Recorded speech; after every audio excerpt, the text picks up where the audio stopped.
कि इस वीडियो के माध्यम से हम जानेंगे कि भारत के नए शिक्षा मंत्री कौन बनाए गए हैं।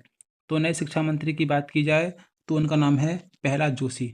नियुक्ति की तिथि की बात की जाए तो 25 जुलाई 2026 को इन्हें नियुक्त किया गया है। पूर्व शिक्षा मंत्री की बात की जाए तो धर्मेंद्र प्रधान इनसे पहले शिक्षा मंत्री थे। महत्वपूर्ण तत्वों की बात की जाए प्रहलाद जोशी संबंधित, तो प्रहलाद जोशी इससे पहले संसदीय कार्य, कोयला खान एवं संसदीय राज्य मंत्री सहित कई महत्वपूर्ण मंत्रालयों की जिम्मेदारी संभाल चुके हैं। वे कर्नाटक से 3 बार लोकसभा सांसद चुने जा चुके हैं। संसद में उनकी अच्छी पकड़ और प्रशासनिक अनुभव के कारण उन्हें महत्वपूर्ण जिम्मेदारी ये दी गई है। प्रहलाद जोशी का जीवन परिचय की बात की जाए तो इनका पूरा नाम है प्रहलाद वेंकटेश्वर जोशी। दल की बात की जाए भारतीय जनता पार्टी इनका दल है। राज्य की बात की जाए तो ये कर्नाटक राज्य से संबंधित हैं। लोकसभा क्षेत्र की बात की जाए तो धारवाड़ इनका लोकसभा क्षेत्र है। पदभार ग्रहण की बात की जाए तो ये जो है 25 जुलाई 2026 है। इसी के साथ आगे बढ़ते हैं और कुछ परीक्षा उपयोगी प्रश्न जान लेते हैं, जैसे कि भारत के वर्तमान केंद्रीय शिक्षा मंत्री कौन है, तो ये जो है प्रहलाद जोशी हैं। इसी के साथ प्रश्न संख्या 2 है, प्रहलाद जोशी को शिक्षा मंत्री के रूप में नियुक्त करने की तिथि क्या है, तो ये जो है 25 जुलाई 2026 है। प्रहलाद जोशी किस राज्य से लोकसभा सांसद हैं, तो ये है कर्नाटक राज्य से। इसी के साथ प्रहलाद जोशी किस राजनीतिक दल से संबंधित हैं, तो ये हैं भारतीय जनता पार्टी से। धर्मेंद्र प्रधान ने किस कारण से इस्तीफा दिया था, ये जो है राजनीतिक कारण से इन्होंने इस्तीफा दिया था। आगे बढ़ते हैं और भारत के नए शिक्षा मंत्री प्रहलाद जोशी जो हैं इनकी पूरी जीवनी के बारे में पढ़ते हैं। तो इनके जन्म और शुरुआती जीवन की बात की जाए तो प्रहलाद वेंकट जोशी का जन्म 27 नवंबर 1962 को कर्नाटक के बीजापुर, ये तात्कालिक बीजापुर में स्थित हुआ था। इनके पिता भारतीय रेलवे में कार्यरत थे। इसके कारण इनकी शुरुआती पढ़ाई जो है रेलवे स्कूल में हुई थी।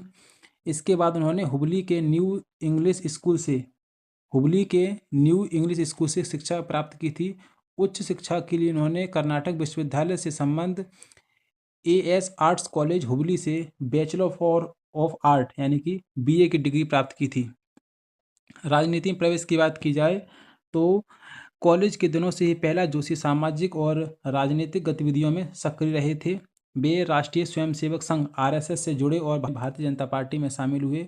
1990 के दशक में उन्होंने कई आंदोलनों में भाग लिया और वे धीरे धीरे कर्नाटक भाजपा के प्रमुख नेताओं में अपनी पहचान बनाई। आगे चलते हैं और जानते हैं सांसद बनने का सफ़र। तो साल 2004 में उन्होंने पहली बार कर्नाटक के धारवाड़ लोकसभा सीट से चुनाव जीता। इसके बाद 2009 में, इसके बाद 2014 में, उसके बाद 2019 में और 2024 में लगातार जीत दर्ज की। लगातार 5 बार लोकसभा सांसद चुने जाने वाले वे कर्नाटक के प्रमुख नेताओं में गिने जाते हैं। इसके बाद आगे चलते हैं और जानते हैं केंद्रीय मंत्री बनने का सफ़र के बारे में। तो 2019 में प्रधानमंत्री नरेंद्र मोदी की सरकार में उन्हें संसदीय कार्य मंत्री, कोयला मंत्री और खान मंत्री बनाया गया। 2024 में उन्हें उपभोक्ता मामले, खाद्य एवं सार्वजनिक वितरण मंत्री एवं नवीकरणीय ऊर्जा मंत्री की जिम्मेदारी भी दी मिली। उनके शांत स्वभाव, प्रशासनिक अनुभव और संगठनात्मक क्षमता की अक्सर चर्चा होती रहती है। इसके बाद जानते हैं शिक्षा मंत्री बनने तक का सफ़र। जुलाई 2026 में धर्मेंद्र प्रधान के इस्तीफे के बाद प्रहलाद जोशी को भारत का नया केंद्रीय शिक्षा मंत्री नियुक्त किया गया है।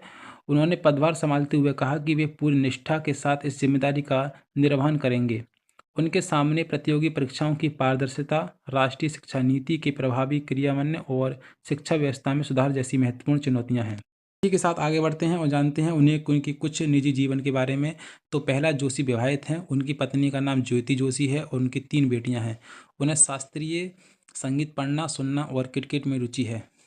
इसी के साथ हमारी वीडियो होती है आज की समाप्त।